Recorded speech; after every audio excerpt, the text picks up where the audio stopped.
ত্রিপুরায় দিন দিন বেকার সংখ্যা বৃদ্ধি পাচ্ছে। কাজের সন্ধানে দিশেহারা হয়ে পড়েছে রাজ্যের বেকার যুবক যুবতীরা। কিন্তু সরকারি চাকরির শূন্যপদগুলো পূরণ করছে না সরকার। তাই অতি সত্বর শূন্যপদগুলো পূরণ সহ 3 দফা দাবিতে শনিবার পশ্চিম ত্রিপুরা জেলা শাসকের নিকট ডেপুটেশন প্রদান করেছে ডিওয়াইএফ ও টিওয়াইএফ, এই ছাত্র যুব সংগঠন।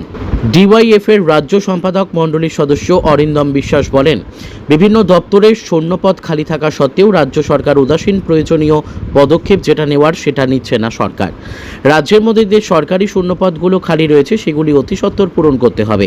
পাশাপাশি সরকারি চাকরির ক্ষেত্রে যে আউটসোর্সিং নিয়োগ প্রক্রিয়া চালু করা হয়েছে তা বাতিল করে স্থায়ী চাকরির ব্যবস্থা করা এবং নিয়োগ প্রক্রিয়ার ক্ষেত্রে স্বচ্ছতা বজায় রাখা হোক। ভারতের গণতান্ত্রিক যুব ফেডারেশন ত্রিপুরা রাজ্য কমিটি এবং উপজাতি যুব ফেডারেশন কেন্দ্রীয় কমিটির আহ্বানে গোটা রাজ্যব্যাপী 8টা জেলায় জেলা শাসকের কাছে আমরা মূলত যুবদের কর্মসংস্থান বিষয়ক 3 দফা দাবিতে আমরা ডেপুটেশনে যাচ্ছি।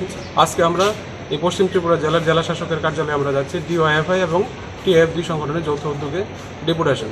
মূলত আমাদের দাবি 3টাই। যুবদের কর্মসংস্থান বিষয়ক আমাদের এই রাজ্যে যে সরকার চলছে, সরকার গঠিত হওয়ার সময় যে প্রতিশ্রুতিগুলো দিয়েছিল তার মধ্যে অন্যতম হচ্ছে যুবদের কর্মসংস্থান। আমরা দেখছি বিভিন্ন দপ্তরে অসংখ্য শূন্যপদ পড়ে আছে, সরকার সেক্ষেত্রে উদাসীন, প্রয়োজনীয় পদক্ষেপ যেটা নেওয়ার সেটা নিচ্ছে না, অবিলম্বে শূন্যপদগুলি যাতে পূরণ করা হয়। দ্বিতীয়ত হচ্ছে আউটসোর্সিং। এখানে দেখা যাচ্ছে যে যারা অবসরপ্রাপ্ত অবসরে চলে গেছেন এদেরকেও নতুন করে নেওয়া হচ্ছে এবং বিভিন্ন ক্ষেত্রে কন্ট্রাক্ট বেসিসে লোক নেওয়া হচ্ছে। আমাদের দাবি হচ্ছে না সেটা না, রেগুলার বেসিসে এবং যুবদের থেকে নতুন কর্মসংস্থানের মধ্যে দিয়ে তাদেরকে যাতে নিয়োগ করা হয় সেটা করা। তার পাশাপাশি আরেকটা দাবি হচ্ছে আমাদের এই যে নিয়োগের ক্ষেত্রে যাতে স্বচ্ছতা থাকে।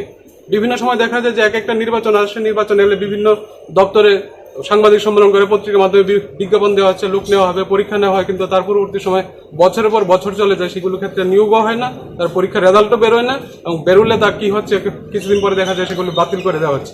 এই মূলত 3টে বিষয় নিয়ে এসেই আমরা আজকে জেলা শাসকের কাছে। Bureau report, news daily Bharat.